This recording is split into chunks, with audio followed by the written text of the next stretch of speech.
গুজরাট কসাই হাসিনা কসাইকে জায়গা দিয়েছে। দুই দেশের কূটনৈতিক শিষ্টাচারের বাইরে গিয়ে এবার বিস্ফোরক মন্তব্য করলেন জাতীয় নাগরিক পার্টির নেতা হাসনাত আব্দুল্লাহ।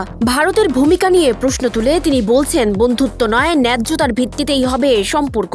জীবন অবাক না করলে কে করবে? 28% মিল্ক ফ্যাটের অবাক করার সাথে ফ্রেশ মিল্ক পাউডার। জীবন অবাক করুক প্রতিদিন। বাংলাদেশকে অস্থিতিশীল করার জন্য যত আয়োজন আছে। কুমিল্লার দেবিদ্বার উপজেলার ফুলতলী এলাকায় এক উঠান বৈঠকে বক্তব্য দিতে গিয়ে ভারতের হাই কমিশনার প্রসঙ্গে তীব্র ভাষা ব্যবহার করেন এনসিপির দক্ষিণাঞ্চলের মুখ্য সংগঠক ও কুমিল্লা 4 আসনের মনোনীত প্রার্থী হাসনাত আব্দুল্লাহ। তিনি বলেন, বাংলাদেশের বক্তব্যের জেরে যদি ভারত আমাদের হাই কমিশনারকে ডেকে ধমক দেয় তবে তার জবাব আরো কঠোর হওয়া উচিত ছিল। আমরা ভারতকে বলবো, আপনাদের বাংলাদেশের যেই নীতিমালা রয়েছে সেটা দ্রুত পরিবর্তন করতে হবে। আপনাদেরকে সিদ্ধান্ত নিতে হবে, আপনারা কি আওয়ামী লীগের দৃষ্টিতে বাংলাদেশকে দেখবেন নাকি জনগণের দৃষ্টিতে বাংলাদেশকে দেখবেন? আপনারা যদি জনগণের সাথে ভারতের জনগণের সম্পর্ক চান, এই সম্পর্ক হবে সবচেয়ে সমৃদ্ধ একটি সম্পর্ক। আপনারা যদি শুধুমাত্র আওয়ামী লীগের সাথে ভারতের সম্পর্ক চান, এই সম্পর্ক আরো বেশি তিক্ত হবে, আরো বেশি এই সম্পর্কটা আরো বেশি অন্ধকার হবে।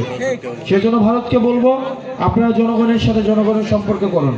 হাসনাতের অভিযোগ, খুনি হাসিনাকে আশ্রয় দেওয়ার পাশাপাশি ভারত আওয়ামী লীগের হাজার হাজার কর্মীকে ভিসা ও পাসপোর্ট ছাড়াই আশ্রয় দিয়ে রেখেছে। শুধু তাই নয়, বাংলাদেশের সন্ত্রাসীদের প্রশিক্ষণ ও অর্থায়নের অভিযোগও তোলেন তিনি। তার দাবি, এসব সন্ত্রাসীকে পরে পরিকল্পিতভাবে বাংলাদেশে পাঠানো হয়, যার ফলে দেশের ভেতরে অস্থিরতা তৈরি হয়। ভারতকে সিদ্ধান্ত নিতে হবে, সে কি আওয়ামী লীগের দৃষ্টিতে বাংলাদেশকে দেখবে নাকি জনগণের দৃষ্টিতে বাংলাদেশকে দেখবে। হাসনাত বলেন, বন্ধুত্ব একতরফা হতে পারে না। সীমান্তে সম্মান চাইলে সীমান্তের সম্মান দিতে হবে। দেখামাত্র গুলি করার নীতিতে বিশ্বাস করলে বাংলাদেশ চুপ করে থাকবে না বলেও হুঁশিয়ারি দেন তিনি।